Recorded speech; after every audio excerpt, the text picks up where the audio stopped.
Amém, queridos. Antes de mais nada, eu quero agradecer a presença de quem nos visita. Sim. E dizer que você é muito bem-vindo no nosso meio. É muito bom quando a gente recebe visitas aqui, elas ficam. Então, que em nome de Jesus você se sinta bem no nosso meio. Em nome de Jesus. Eu queria chamar aqui, enquanto as crianças descem para as salinhas, o pastor Daniel. Pastor Daniel, um querido da Convenção Batista Brasileira, faz parte da Junta de Missões Mundiais e que hoje vai compartilhar conosco do seu testemunho de trabalho com os chineses. Ele e sua esposa, sua filha estão aqui também, junto com a gente. O pastor Daniel, nesse período, está numa campanha de missões mundiais. E hoje nós vamos ouvir um pouco desse testemunho dele, um pouco do que Deus tem feito através da vida dele. Pastor Daniel, fica à vontade no nosso meio. Que Deus o use em nome de Jesus. Queria orar pelo Senhor. Pai, muito obrigado, Senhor, por esse tempo tão precioso que a gente pode ter juntos. Obrigado, Deus, pela comunhão que nós temos. E obrigado pela vida do pastor Daniel, Senhor. Sabemos que o Senhor tem usado a vida dele e sabemos, ó Deus, que o Senhor o trouxe aqui hoje para que seja canal de bênção para nós. Então, fala ao nosso coração, Deus, que a Tua palavra encontre lugar no nosso coração. Que o nosso coração hoje seja solo fértil para a Tua palavra. Que ela possa germinar, crescer e dar fruto, para a honra e glória do Senhor. Em nome de Jesus. Amém, queridos. Amém. Pastor, Deus abençoe. Amém. Estou muito confortável aqui nesta igreja e ter o privilégio de partilhar das coisas que Deus tem feito em nossas vidas. Quero dizer que eu estou aqui como um movimento de missões que aconteceu numa pequena igrejinha no interior do Maranhão.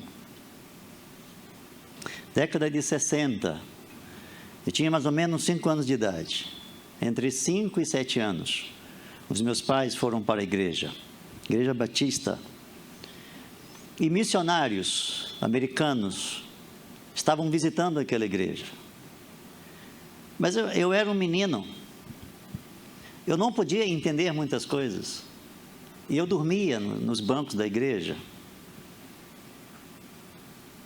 Mas o DNA missionário, as mensagens, os testemunhos, essas coisas estavam acontecendo no meu coração, porque Deus, o Espírito de Deus, é um Espírito que está em movimento.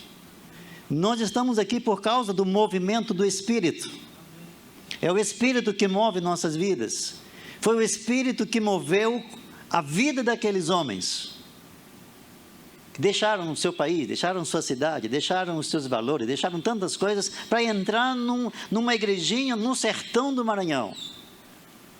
Anos mais tarde, depois que eu firmei a minha fé no Senhor Jesus com 17 anos de idade. E isso tem 41 anos. Eu lembrei do nome desses missionários. Bastante incomum para o menino entre 5 e 7 anos lembrar aqueles nomes. 3 nomes. Donald McNeil. Isso não é Raimundo Nonato, que é muito comum no Maranhão. Eu tenho não sei quantos primos e quase todos são Raimundo Nonato. Para os meus pais me dar um nome diferente era quebrar. Na verdade, meu nome não é Daniel. Daniel é um nome que a organização me deu para eu poder entrar nesse país fechado lá da Ásia. Todos os missionários que trabalham em campos fechados, eles têm os nomes mudados, e se for no perfil da Junta dos Missionários, não vai ver a foto deles. Você nunca vai ver a minha foto. Depois de Donald McNeil, eu lembrei de outro nome. Glendon Grober. Nome difícil, mas mais difícil é isso que eu vou dizer para vocês. Olin Douglas Bolles. Jesus do céu, como que esses nomes ali, não foi depois o meu papai e a minha mamãe que me lembraram esses nomes? Porque à medida que eu estava sentadinho ali, e até mesmo dormindo, o Espírito de Deus estava trabalhando. Ele sempre, tem até um livro que diz que Deus trabalha no turno da noite. Livro fantástico que vale a pena a gente assistir. Então, na verdade, é o DNA missionário que tem movido os batistas em toda a sua história. Se partirmos do separatismo inglês, dos puritanos, e crermos que surgem dali, embora tenha outras teorias sobre o movimento batista, duas linhas revelam a identidade dos batistas: educação e missões. Se remover estes elementos da história, do DNA dos batistas, não vai existir nada.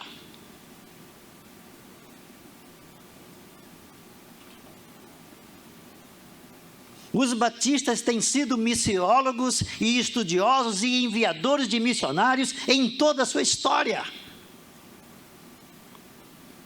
1700, quando se cria que se Deus quisesse salvar alguém, Ele salvava sem intervenção de ninguém. Era uma supra-predestinação, era o hipercalvinismo. Um jovenzinho, pastor, se levantou no movimento de missões e falou sobre o desafio de enviar missionários. E um pastor idoso disse: meu filho, se Deus quer salvar missionários, se Deus quer salvar o mundo, Ele vai salvar sem a sua participação e sem minha participação. E a reunião estava encerrando em Londres. E aquele jovem virou para um outro pastor e disse: é assim que termina? É assim que deve terminar isso? E aquele pastor chamou a atenção dos pastores, e aí criaram um pequeno movimento, e aquele movimento enviou o William Carey para a Índia. E a partir daí surge um movimento de missões no mundo. Todas as agências missionárias que surgem na Inglaterra, nos Estados Unidos e outras partes do mundo, surgem a partir do movimento iniciado por William Carey, que ficou na Índia 40 anos, nunca tirou férias e nem teve o direito de voltar para a Inglaterra para morrer. Ele morre no campo missionário.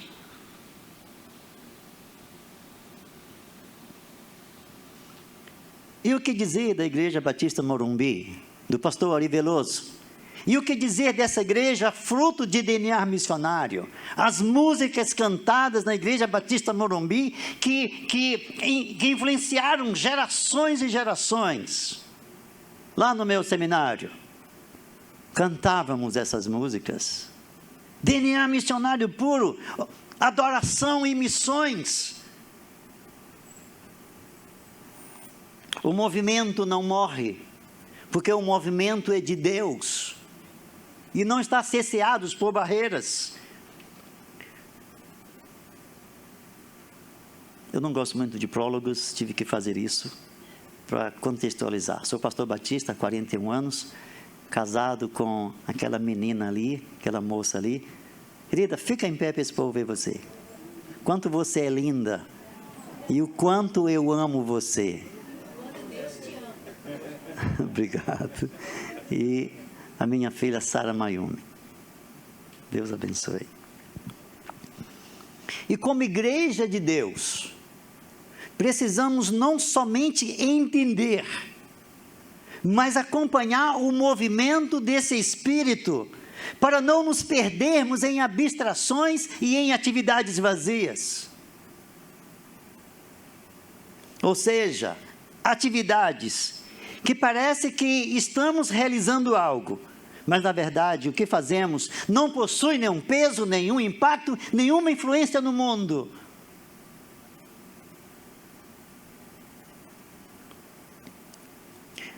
A igreja está se movendo, mas em que direção a igreja está se movendo?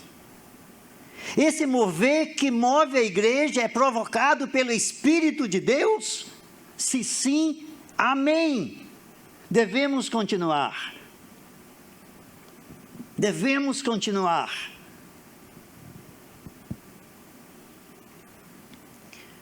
Todos os anos a Junta de Missões Mundiais, ela elege nomes para as suas campanhas.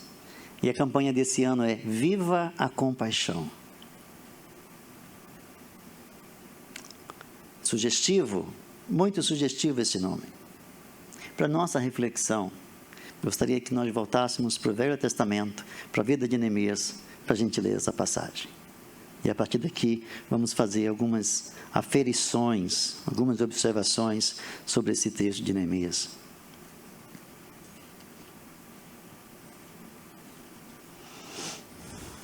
Neemias, capítulo 1.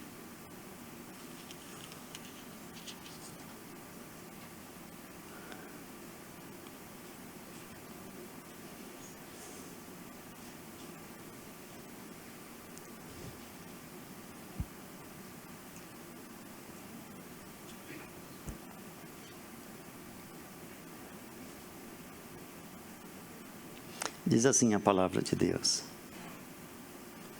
As palavras de Neemias, filho de Acalias, no mês de Quisleu, no ano 20º, estando eu na cidadela de Suzã, veio Anani, um dos meus irmãos, com alguns de Judá. Então lhes perguntei pelos judeus que escaparam e que não foram levados para o exílio e acerca de Jerusalém. Disseram-me: os restantes que não foram levados para o exílio e se acham lá na província, estão em grande miséria e desprezo. Os muros de Jerusalém estão derribados e as suas portas queimadas. Tendo eu ouvido essas palavras, assentei-me e chorei e lamentei por alguns dias. E estive jejuando e orando perante o Deus dos céus. Eu disse: ah, Senhor, Deus dos céus, Deus grande e temível, que guardas a aliança e a misericórdia para com aqueles que te amam e guardam os teus mandamentos. Estejam, pois, atentos os teus ouvidos e os teus olhos abertos para acudires à oração do teu servo, que hoje faço a tua presença, dia e noite, pelos filhos de Israel, os teus servos, e faço confissão pelos pecados dos filhos de Israel, os quais temos cometido contra ti, pois eu e a casa dos meus pais temos pecado. Vamos ficar aqui. Depois a gente lê mais, quando a gente chegar em casa. Queridos, essa palavra de Neemias serve para nós hoje, para nós observarmos pelo menos duas atitudes que possam estar indicando esse movimento de Deus, esse movimento do Espírito de Deus. E são atitudes que de vez em quando nós transitamos entre elas. E através das atitudes de Neemias, nós podemos saber em que direção devemos nos mover. Uma atitude que Neemias poderia ter tomado aqui nessa passagem era uma atitude de indiferença. Quer dizer, olha, eu perguntei por perguntar, que nem a gente pergunta informalmente: como vai você? E aí a pessoa diz: ah, tá, mais ou menos assim e tal. E tá bom, a gente vai embora. Ou senão, Senhor, eu vou orar por você, né? Eu vou orar por você. Eu vou orar. A gente acredita que vai ser assim. Então, e aí passa, e a gente esquece. Então, indiferença acontece quando a realidade e suas tragédias não nos afetam mais. E o nome que nós damos para isso é indiferença. A não afetação da dor, do sofrimento, das tragédias que o outro passa, pode ser um indicador de normalidade. Alguns anos atrás eu li sobre uma matéria feita por um jornalista no norte do Brasil. E o jornalista descrevia sobre os processos da normalidade. E ele então postou uma foto para o seu artigo. E a foto era um bar na periferia daquela grande cidade do norte. E um senhor de 60 anos estava com uma menina de 12 anos sentada no seu colo. E o que acontecia é que as pessoas estavam transitando na frente daquela cena e ninguém percebia nada de anormal. Porque o processo de normalidade já tinha se instalado na mente dessas pessoas. Não era mais anormal. Aquilo era normal, aquilo era a norma. Nunca uma cena dessa pode ser normal. Nunca será. Uma sociedade que normatiza o anormal está no limite da sua extinção.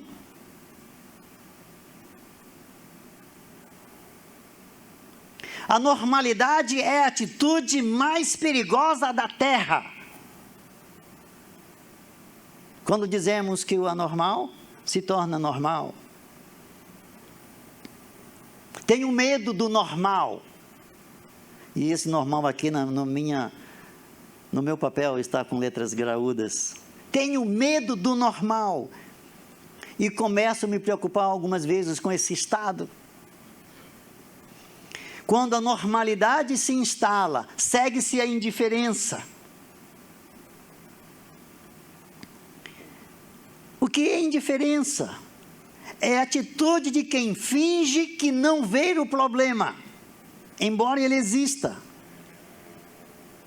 Indiferença também é uma resposta. Que tipo de resposta? Isso não é meu problema.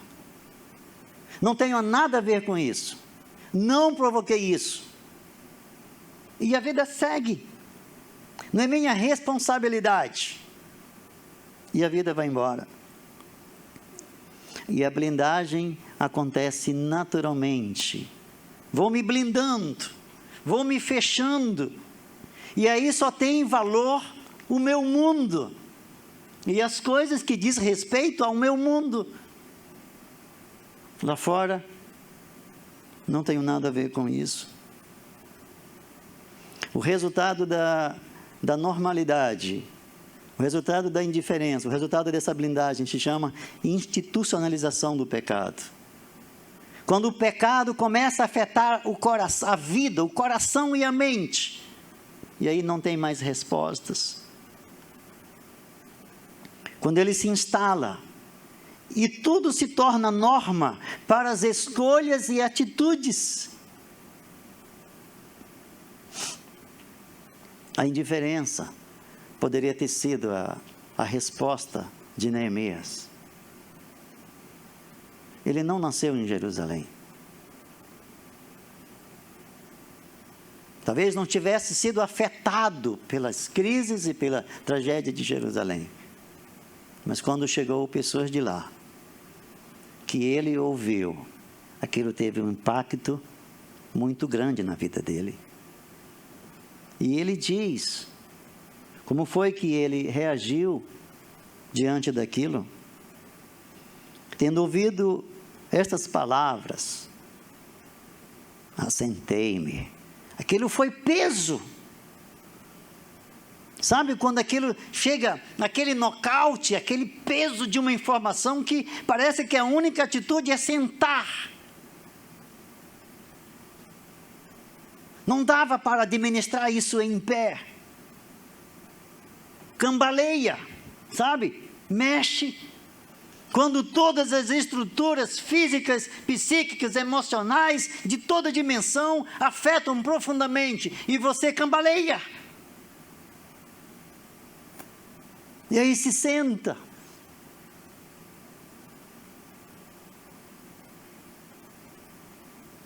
E aí segue-se o choro. E chorei.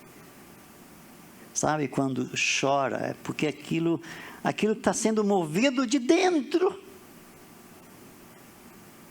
quando aquilo move profundamente. Quando nós choramos, quando nós perdemos um ente querido. Como eu chorei quando eu perdi o meu papai, ou quando eu chorei quando eu perdi a minha irmã querida, a gente chora. E lamentei por alguns dias. Então é isso que não aconteceu com ele. Queridos, esse sol que está lá fora, se a gente colocar uma manteiga congelada, ele vai derreter a manteiga. Mas esse mesmo sol, esses raios solares incidindo sobre um pedaço de barro, endurece e faz o tijolo. Duas atitudes. Quando ouvimos a palavra, ou quando Deus nos coloca diante de realidades, nós podemos responder dessa mesma maneira. Minha oração é que a gente responda nessa manhã com o coração amolecido, com o coração cheio de compaixão. Eu estou diante da igreja de Deus. E esse é o desafio da nossa campanha. Viva a compaixão. Compaixão. Porque foi isso que Neemias responde. Ele responde com compaixão, porque ele sente a dor e o sofrimento dos judeus. As lentes e as percepções de Neemias estavam abertas. Ele sentiu de uma forma profunda o abandono, o desprezo, a ignomínia, a tragédia que os judeus estavam vivendo ao longo de quase 90 anos pós-exílio. 90 anos. Só que ele se levanta para mudar a realidade. Empatia, sentir com. Misericórdia é um pouquinho mais além do que empatia. Misericórdia compaixão se levantar para fazer algo. E essa era a resposta que ele fez. Ele se dispôs a fazer algo, mas ele não possuía os meios. As tragédias do mundo, as tragédias que nos envolvem, são maiores do que nós. São maiores do que os nossos recursos, são maiores do que os meios, ou não temos os meios. Como vamos sanar a fome do mundo? Nós não temos os meios. Neemias também não tinha os meios. Como ele podia mudar aquela realidade? Queridos, nós não gostamos de problemas, nós não gostamos de crises. Mas as crises, ou a gente precisa enxergar as crises e os problemas de uma perspectiva diferente. De que maneira? As crises são oportunidades que Deus nos dá para nos voltarmos para Ele. Nas minhas crises e as suas crises, em qualquer dimensões que nós estejamos sendo afetados por elas, as crises são oportunidades que Deus nos dá para nos voltarmos para Ele em oração. Nós não vamos encontrar nenhum outro tipo de resposta para as nossas dores, para o nosso sofrimento, ou para as demandas além das nossas habilidades, capacidades e competências, se não nos voltarmos para Deus. Em oração, em jejum, em total dependência de Deus. Quando nós derramamos o nosso coração perante Deus, de acordo ou quanto estamos sendo afetados por essa realidade além de nós. Não temos as forças, não temos os recursos, mas nós sabemos aonde nós podemos encontrar. É Deus. Todo o conforto que nós precisamos, toda a resposta que nós precisamos, só pode vir do Senhor, do Criador de todas as coisas. E foi o que Ele fez. Ele se voltou para Deus, em vez de olhar para si e dizer, eu não tenho os meios, ele se volta para Deus, ele jejua, ele ora, e isso por um período de 4 meses. Eu só vou sair dessa posição quando essa realidade for alterada. Deus gosta desse tipo de pessoas. Enquanto essa realidade não mudar, eu não vou deixar essa posição diante do Senhor. Deus vai responder. Deus vai agir.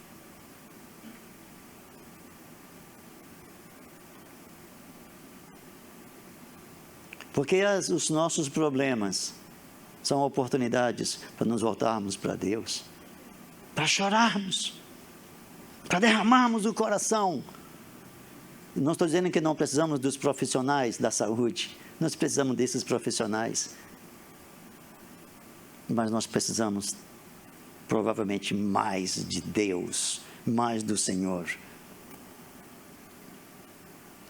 Então, o que são os problemas? São oportunidades que Deus nos dá para nos tornarmos resposta dele para o sofrimento dos outros. Porque, como diz a canção popular, a vida é lá fora, não é isso? Há tanta vida lá fora, né? Há tanta vida além da minha vida. A vida é lá fora, não é só eu, não é só o meu umbigo. Não é só eu, vítima, me vitimizar a vida toda. Como diz alguns, ficar lambendo o umbigo a vida toda. Só a minha igreja, só a minha cidade, só a minha casa, só a minha família, só a minha faculdade, só o meu diploma, só os meus amigos. A vida lá fora. Os problemas são oportunidades que Deus nos dá para enxergarmos o sofrimento e nos tornarmos resposta para esse sofrimento. Porque essa é a ação da igreja. Como os puritanos dizem, existem para glorificar a Deus. O catecismo de Westminster. Qual o propósito do homem? O propósito do homem existe para glorificar a Deus. E após glorificar a Deus, ele sai. Ele está lá fora. No problema de 90 anos. E esse homem se levanta. Um problema de quase um século. Os livros de Esdras e o livro o início em Esdras vai falar de 2 levas de judeus pós-exílio. Mas eles não restauraram a cidade, nem restauraram o templo. Agora vai ser com Neemias. E aquele problema foi resolvido em 52 dias. Jesus do céu.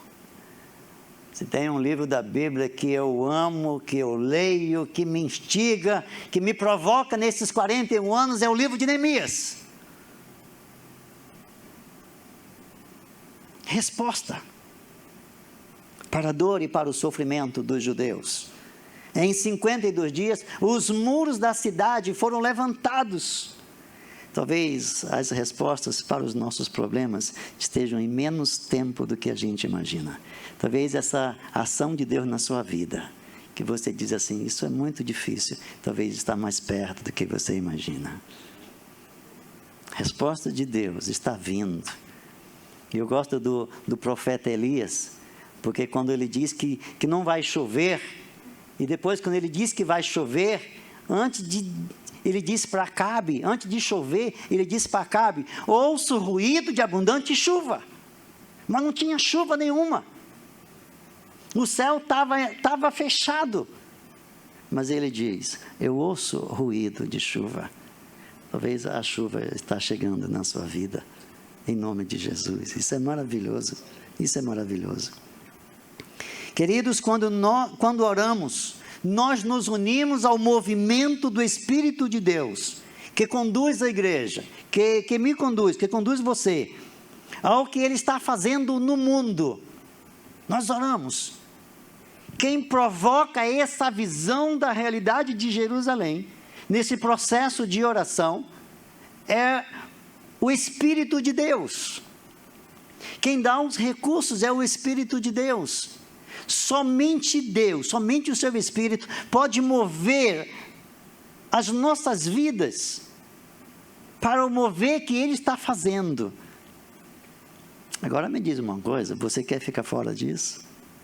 Eu não quero. Eu não quero. 36 anos como pastor. Depois entendi que tinha que treinar missionários transculturais. Encontrei uma organização interdenominacional em Minas que preparava missionários para o norte da África, para o Sahel africano. Eu disse, isso é mover de Deus, eu estou dentro disso aqui. Treinando missionários. Quando visitei Espanha e Marrocos, estavam lá os missionários treinando, plantando igrejas, suportando 50 graus nas bordas do Saara, à noite, quando começa a cair. Morei em Cuiabá 9 anos, passei algumas vezes 46 graus em Cuiabá. E no Marrocos, 47 graus. Então, o Brasil até parece um deserto, né? Olha que coisa. Quando nos oramos, nos movemos, nos unimos ao movimento do que o Espírito está fazendo. Então, o que precisamos fazer? Nós precisamos nos juntar ao que o Espírito está fazendo. Irmãos, o que Deus está fazendo com os batistas brasileiros é a coisa mais fantástica que existe. A nossa organização missionária tem 114 anos, a Junta de Missões Mundiais. Nós somos mais ou menos 2.000 missionários, mantidos pelas igrejas batistas do Brasil. Sabe quanto é isso? Todo mês.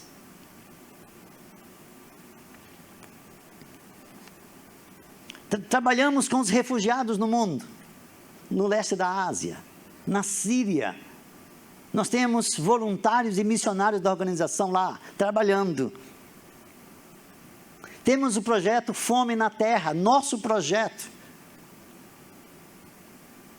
Aqui na Venezuela, quando eu estive na Venezuela em 2002, já era o caos, quando Chávez estava no poder. Já era o caos. Você pode imaginar agora. E ali, o que nós podemos fazer? Nós fazemos uma farinha enriquecida, chamada fé. Farinha enriquecida, fé. E aí oferecemos para as crianças. E aquilo não vai mitigar a fome, mas aquilo vai suavizar a dor de um punhado de fome. O SEASA de São Paulo, algum tempo atrás, desperdiçava por dia 2 toneladas de alimento. E um dia, uma dessas crianças chegou para a voluntária da organização e disse: tia, mamãe está com muita fome, mamãe está desfalecendo, posso dar um pouquinho da minha farinha para ela? E aí já correram, aumentaram ali a farinha, a fé, a farinha enriquecida, e levaram para aquela senhora que estava desfalecendo. E ali comeu aquela farinha enriquecida, e aí pôde voltar novamente. Parece tão pouco, mas esse pouco precisa ser feito, em nome de Jesus. Esse é o movimento do Espírito. Se mover que tira a gente da nossa zona de conforto, que nos provoca para fazer algo em benefício do outro, isso só pode ser do Espírito de Deus. A nossa organização, nós batistas brasileiros, nós temos um movimento chamado PEP, que trabalha em países subdesenvolvidos, ou na América Latina, África e a Ásia. É uma escola que trabalha ao lado de uma igreja, trabalha com comunidades carentes, e ali vai ensinar a escovar o dente, vai ter uma refeição por dia, e vão ter educadores, educadoras, que começam a ensinar os princípios, as matérias normais e também a questão religiosa. E não demora muito, os pais começam a chegar. E não demora muito, igrejas começam a nascer. Só na Venezuela, quase 2.000 crianças são atendidas pelo PEP. América Latina, África e Ásia, o movimento está ali, alcançando crianças, igrejas. Plantação de igrejas, envio de missionários, suporte aos missionários nacionais, nativos ou autóctones, como nós chamamos. No leste asiático, onde eu trabalhei, onde desenvolvemos treinamento de missionários, a grande maioria dos missionários são nativos, mantidos pela nossa Convenção Batista Brasileira. Homens que estão plantando igrejas. Nós abrimos 2 centros de treinamento. E em 2 anos, você sabe quantas igrejas foram plantadas? 320 igrejas. Claro, não são igrejas com estatuto, com regimento interno, com todo um equipamento de som, com esses bancos. São igrejas orgânicas. São igrejas organismo. São igrejas que se reúnem 2, 3 famílias e que estão invisíveis, porque não pode chamar a atenção das autoridades. Não pode cantar assim, como nós cantamos aqui. E essas igrejas estão espalhadas dentro da cultura, dentro da sociedade, nas universidades, nas escolas, nas empresas, em todo lugar. Essas igrejas estão lá. Nós trabalhamos com a igreja perseguida daquele país. Missionários sem fronteiras. Missionários voluntários, radicais. Tem tantas coisas acontecendo. Mas eu quero terminar essa nossa reflexão aqui, colocando uma fotinha de uma menina que vem lá da Síria, só para a gente olhar. Já viu essa foto antes?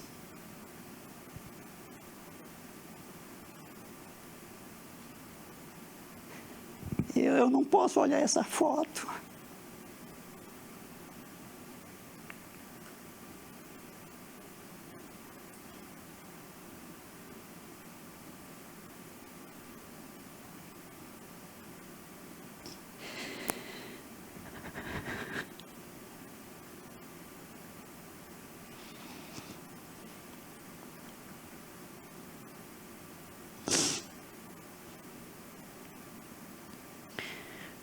Talvez você já viu um vídeo de uma menina chamada Malak. Está no YouTube. Uma menina pequena. E o repórter, lá na Síria, o repórter pergunta para ela, como é o teu nome? E essa menina tem um rosto mais dócil que eu já vi na minha vida. E o repórter pergunta para ela, como é o teu nome? E ela, parece que ela sussurra o nome dela, Malak. Cadê os seus pais? Ela diz, morreram. Ela não dá detalhe, mas morreram na guerra da Síria. Morreram. Onde eles estão? E ela diz, eles morreram. E o repórter pergunta, você já tomou café hoje? Você já almoçou? Comeu alguma coisa? E ela baixa a cabeça. E ela põe a mão nos olhos. Ela está com os olhos.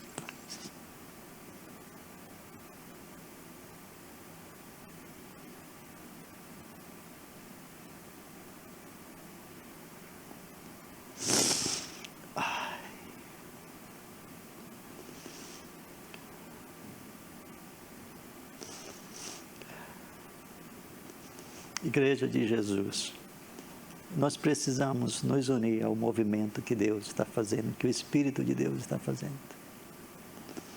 É só a resposta que nós precisamos dar. É só a resposta que nós precisamos dar. Senhor, eu quero me unir ao que o Senhor está fazendo no mundo. Curve sua cabeça para a gente orar. Senhor, eu quero me unir ao movimento, ao mover que o Senhor está fazendo no mundo. Eu não quero ficar de fora disso. Não sei como. Eu não sei como. Neemias também não sabia. Mas Neemias foi orar. Primeiro impulsionado pela compaixão, pela dor dos judeus de Jerusalém. Que esse mesmo Espírito que provoca em nós compaixão, nos mova pela realidade desse mundo que precisa tanto de Deus e que precisa da sua resposta. Você é a resposta. Eu sou a resposta. A igreja é a resposta. Deus podia fazer tudo isso, mudar isso numa realidade. Mas Ele quer fazer através de mim e de você. Talvez tenhamos tão pouco para oferecer, talvez só 5 pães e 2 peixinhos. Ofereça os seus 5 pães e os seus peixinhos. Talvez só tenhamos uma pequena dracma, uma moedinha, parecida com aquela da viúva, mas ela foi e levou. E Jesus disse que aquela oferta era maior do que todas as ofertas, porque todos davam o que sobejava. Talvez a sua vida seja tão pequena, tão frágil, talvez até insignificante.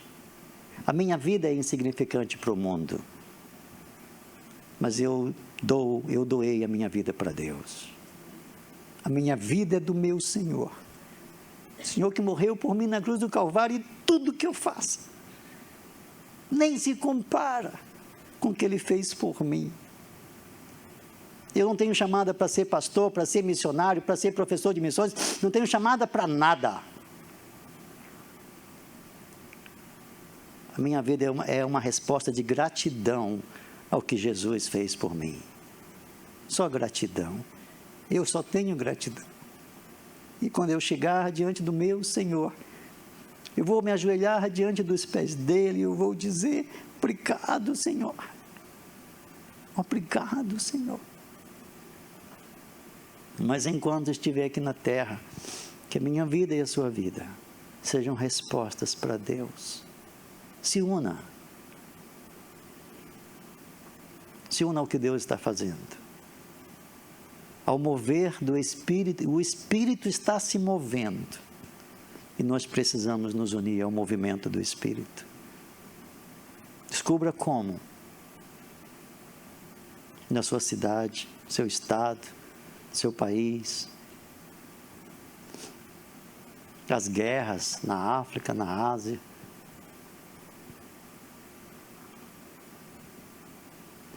Senhor, obrigado pela oportunidade que o Senhor nos deu nesta manhã de ouvirmos mais uma vez a sua palavra.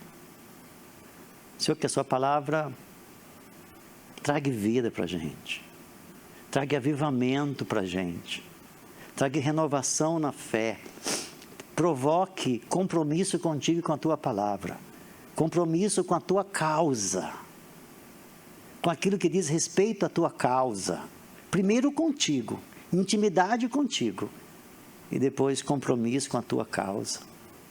Use nossas vidas para a tua glória e para o teu louvor, em nome de Jesus. Amém.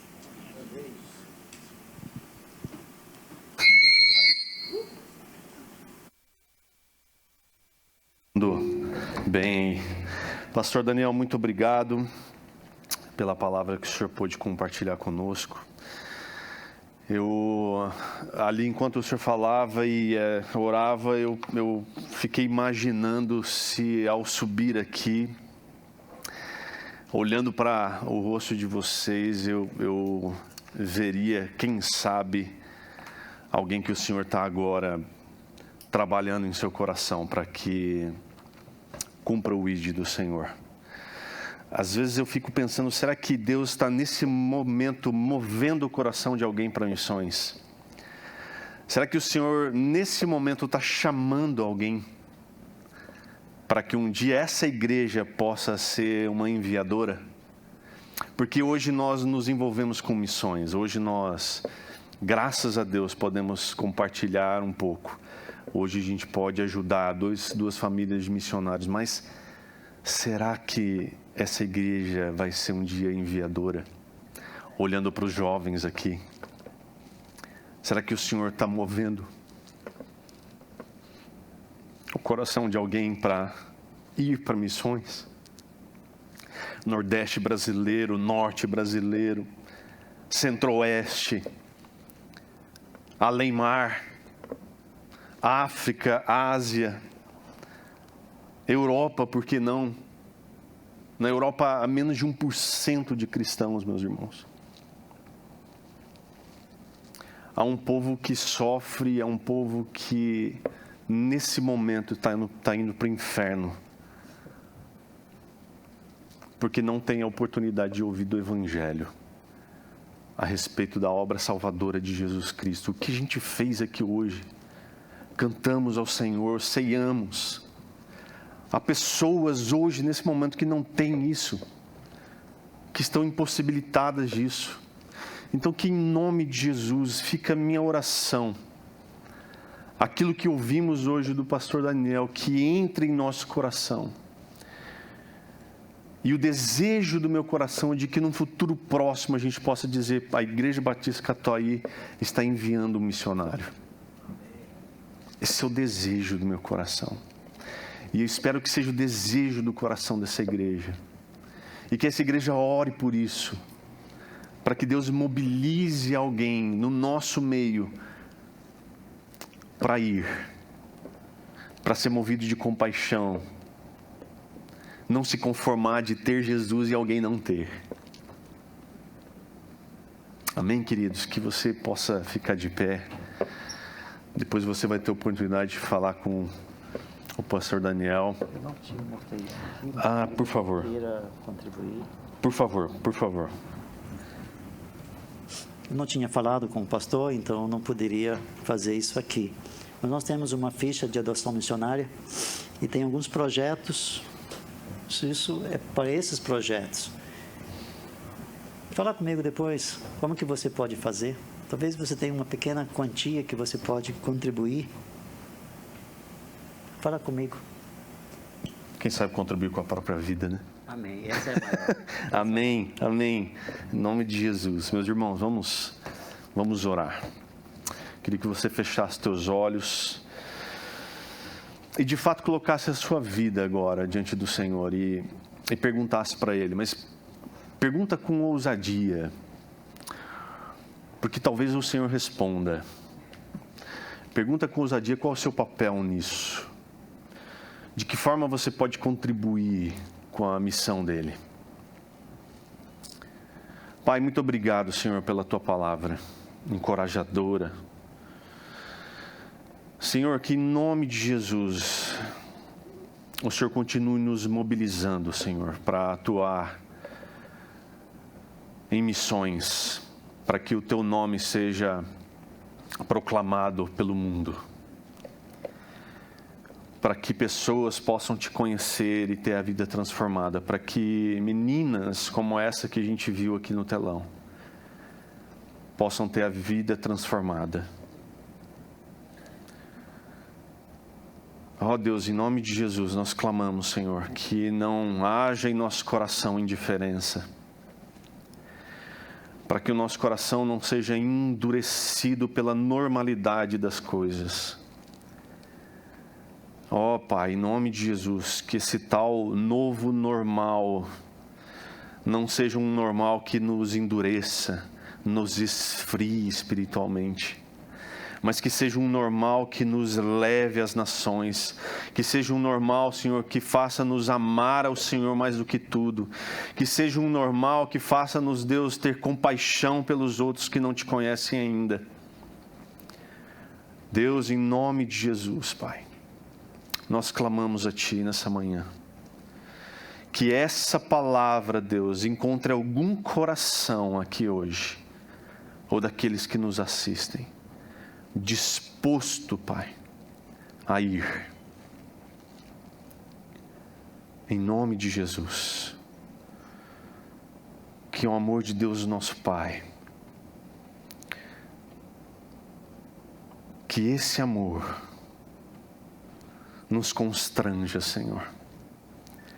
Porque um dia esse amor trouxe Jesus Cristo e com Ele o sacrifício, que não foi só por mim ou por esses que estão nesse auditório, mas por tantos outros que ainda não ouviram do Senhor. Porque como diz a Tua palavra, como crerão se não há quem pregue? Deus, em nome de Jesus, muda isso no nosso meio, Senhor. Muda isso. Levanta pregadores, e que a graça de Jesus, que veio sobre nós, seja abrangente, e que ao falarmos, ao proclamarmos o Teu nome, Senhor, a Tua graça possa alcançar, possa salvar e que a comunhão do Teu Espírito Santo nos mova em compaixão em direção àqueles que precisam tanto de Ti, Senhor. Obrigado, Deus, por essa manhã. Obrigado por esse encontro. Obrigado por aquilo que foi trabalhado em nosso coração. Obrigado pela semente que foi plantada hoje aqui. Em nome de Jesus. Amém. Que Deus te abençoe grandemente. Que você tenha um domingo abençoado. E que a sua semana seja cheia da presença de Deus na sua vida. E que essa palavra continue reverberando no seu coração. Em nome de Jesus. Amém.